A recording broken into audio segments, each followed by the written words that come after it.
ಪಕ್ಷದ breakfast meeting, lunch meeting, dinner meeting,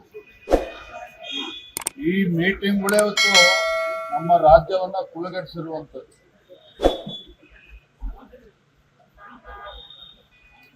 ಪದೇ ಪದೇ ಕಳೆದ 3-4 ತಿಂಗಳುಗಳಿಂದ ಡಿನ್ನರ್ ಮೀಟಿಂಗ್ಗಳನ್ನು ಮಾಡಿಕೊಂಡು ಇವರ ಡಿನ್ನರು ಲಂಚ್ ಮೀಟಿಂಗ್ ಭರಾಟೆಯಲ್ಲಿ ರಾಜ್ಯದ ಆಡಳಿತವನ್ನ ಸಂಪೂರ್ಣವಾಗಿ ಮರೆತಿರುವಂಥದ್ದು.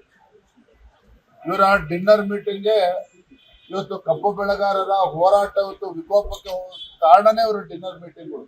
ಯಾಕೆ ಅಂತ ಹೇಳಿದ್ರೆ ರಾಜ್ಯದ ರೈತರ ಸಮಸ್ಯೆಗಳ ಬಗ್ಗೆ ಚಿಂತನೆ ಮಾಡ್ತಕ್ಕಂಥದಕ್ಕೆ ಇವ್ರು ಯಾವುದೋ ಸಮಯವನ್ನು ಕೊಡ್ಲಿಲ್ಲ. ಡಿನ್ನರ್ ಲಂಚ್ ಮೀಟಿಂಗ್ ಅಲ್ಲಿ ಕಬ್ಬು ಬೆಳೆಗಾರರು, ಮೆಕ್ಕೆಜೋಳ, ರೈತರ ಸಮಸ್ಯೆಗಳ ಬಗ್ಗೆ ಚರ್ಚೆ ಮಾಡ್ತಾರೋ ಅದೂ ಇಲ್ಲ. ಕೇವಲ ತಮ್ಮ ಮುಖ್ಯಮಂತ್ರಿಯ ಕುರ್ಚಿಯನ್ನ ಉಳಿಸ್ಕೊಳ್ಳೋದಕ್ಕೆ ಕೆಲವರು ಮೀಟಿಂಗ್ ಮಾಡ್ತಾ ಇದ್ದಾರೆ. ಡಿ.ಕೆ. ಶಿವಕುಮಾರ್ ಅವರ ನೇತೃತ್ವದ ತಂಡ ಹೇಗೆ ಮುಖ್ಯಮಂತ್ರಿ ಸಿದ್ದರಾಮಯ್ಯನವರ ಕುರ್ಚಿಯಿಂದ ಬೀಳಿಸ್ಬೇಕು ಅದಕ್ಕೆ ಅವ್ರು ಸ್ಟ್ರಾಟಜಿ ಮಾಡೋದಕ್ಕೆ ಮೀಟಿಂಗ್ ಮಾಡ್ತಾ ಇದ್ದಾರೆ. ಇದರ ನಡುವೆ ಆಡಳಿತ ಯಂತ್ರ ಸಂಪೂರ್ಣವಾಗಿ ಕುಸಿದು ರೈತರು ಬೀದಿಗೆ ಬರುವಂತ ಪರಿಸ್ಥಿತಿ ನಿರ್ಮಾಣ ಮಾಡಿದ್ದಾರೆ. ನಾವು ಬೆಳಗಾವಿ ಅಧಿವೇಶನ ಪ್ರಾರಂಭ ಆಗುವ ಮುಂಚಿತವಾಗಿನೇ ಸ್ಪಷ್ಟವಾಗಿ ಹೇಳಿದ್ವಿ, ಒಂದು 10 ದಿನ ಮುಂಚಿತವಾಗಿ, ಕನಿಷ್ಠ ಬೆಳಗಾವಿಯ ಚಳಿಗಾಲದ ಅಧಿವೇಶನ ಹೋಗುವ ಮುಂಚಿತವಾಗಿ ಆದ್ರೂ ತಮ್ಮ ಈ ನಾಯಕತ್ವದ ಸಮಸ್ಯೆನ ಬಗೆಹರಿಸಿಕೊಳ್ಳಿ. ಮುಖ್ಯಮಂತ್ರಿ ಕುರ್ಚಿಗೆ ಕಾಳಗ ನಡೀತಾ ಇದೆ. ಇದು ಕಾಂಗ್ರೆಸ್ ಪಕ್ಷದ ಆಂತರಿಕ ವಿಚಾರ ಅಲ್ಲ.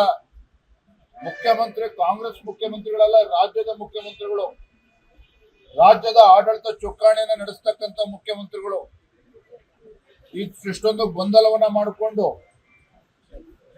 ಯಾವ ಕಾಟಾಚಾರಕ್ಕೆ ನೀವು ಬೆಳಗಾವಿನಲ್ಲಿ ಚಳಿಗಾಲ ಅಧಿವೇಶನ ಮಾಡೋದು ಬೇಡ, ಬೇಕಾದ್ರೆ ಪೋಸ್ಟ್ಪೋನ್ಮೆಂಟ್ ಮಾಡಿ ಅಂತ ಹೇಳಿದ್ವಿ ನಾವು.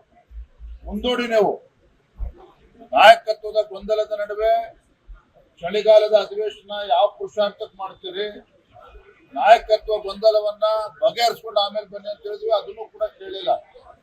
ಇಲ್ಲಿಗೂ ಬಂದು ಈ ಡಿನ್ನರ್ ಪಾಲಿಟಿಕ್ಸ್ ಮುಂದುವರೆದಿರ್ತಕ್ಕಂಥದ್ದು ನಿಜವಾಗ್ಲೂ ಕೂಡ ಈ ನಾಡಿನ ಜನತೆಗೆ ಮಾಡ್ತಾ ಇರ್ತಕ್ಕಂಥ, ಪ್ರಜಾಪ್ರಭುತ್ವಕ್ಕೆ ಮಾಡ್ತಾ ಇರ್ತಕ್ಕಂಥ ಅಪಮಾನ ಆಯ್ತು.